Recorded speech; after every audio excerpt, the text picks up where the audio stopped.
Deputi Akuntan Negara melakukan pengawasan di 12 klaster, yaitu Klaster jasa keuangan, klaster jasa pariwisata dan pendukung, klaster industri mineral dan batu bara, klaster industri energi, minyak, dan gas, klaster jasa logistik, dan klaster jasa infrastruktur, klaster industri perkebunan dan kehutanan, klaster industri pangan dan pupuk, klaster industri kesehatan, klaster industri manufaktur, klaster jasa asuransi dan dana pensiun, serta klaster jasa telekomunikasi dan media. Deputi Bidang Akuntan Negara juga melakukan pengawasan terhadap BU Jasa Air, BLU BLUD, BUMD, dan BUMD Desa. Penetapan zona integritas merupakan bagian komitmen Deputi Akuntan Negara yang tinggi untuk menjaga kepercayaan atau trust stakeholder dengan meningkatkan kualitas, integritas, dan layanan yang diberikan sebagai bentuk amanah yang diemban untuk adaptif bernilai dalam melakukan pengawasan dan pengawalan keuangan dan pembangunan. Memberikan pelayanan prima kepada stakeholder menjadi salah satu keunggulan dari Deputi Akuntan Negara. Hal tersebut dimulai dengan adanya komitmen dengan Kementerian BUMN beserta BUMN-nya melalui penandatanganan MOU untuk mempertahankan kepercayaan stakeholder. Selain itu, komitmen tersebut diwujudkan melalui deklarasi zona integritas berpredikat wilayah bebas dari korupsi. Program penetapan zona integritas tidak semata untuk mencapai suatu predikat zona integritas wilayah bebas dari korupsi. Lebih dari itu, perlu dimaknai sebagai bentuk ikhtiar pelaksanaan amanah yang akan dipertanggungjawabkan oleh setiap individu insan Deputi Akuntan Negara.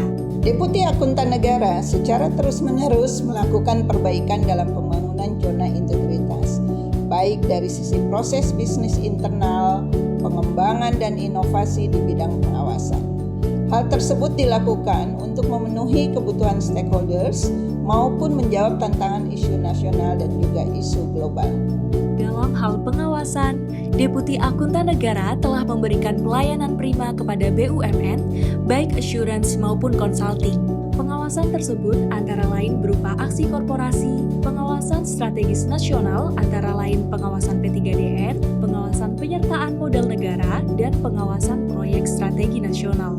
Selain itu, dalam merespon isu terkini dan memenuhi kebutuhan mitra, yaitu dengan adanya holdingisasi BUMN yang mengakibatkan BUMN wajib mengintegrasikan seluruh aspek dalam perusahaan, Deputi Akuntan Negara hadir melalui pengawasan holding subsidiary governance untuk memberikan peningkatan nilai tambah grup perusahaan baik dari sisi keuangan maupun operasional.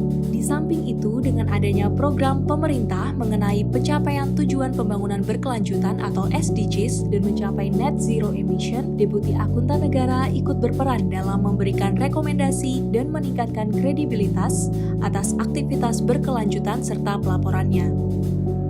Deputi Akuntan Negara dalam berinovasi menghadirkan layanan digital yaitu Forsa BUM Desa merupakan perwujudan transformasi digital sistem akuntansi dan pelaporan keuangan sebagai media untuk meningkatkan tata kelola keuangan BUM Desa dengan mengedepankan kemudahan dan kesesuaian dengan peraturan serta mampu memberi informasi bisnis secara real time. Manfaat yang dirasakan dengan adanya aplikasi ini, teman-teman lebih mudah dalam menyusun laporan keuangan yang tentunya bukan dari background akuntansi bisa menginput secara benar sesuai dengan laporan keuangan standar akuntansi. Di samping itu, untuk menjawab kebutuhan rumah sakit umum daerah dalam hal pengelolaan keuangannya, Deputi Akuntan Negara menghadirkan layanan berupa aplikasi Forsa BLUD yang dapat membantu dalam penatausahaan keuangan dan menghasilkan laporan keuangan BLUD yang lebih cepat, tepat, dan berkualitas, serta telah diimplementasikan pada 212 BLUD di seluruh Indonesia. Dengan adanya aplikasi Poska Plus ini sangat memudahkan bagi kami karena kebetulan kami sebelumnya menggunakan Excel atau manual ya. Dengan adanya aplikasi ini sangat membantu bagi kami dalam tata kelola keuangan BLUD ya, khususnya misalnya kami ingin membuat laporan operasional neraca, ini bisa langsung diakses dari aplikasi tersebut.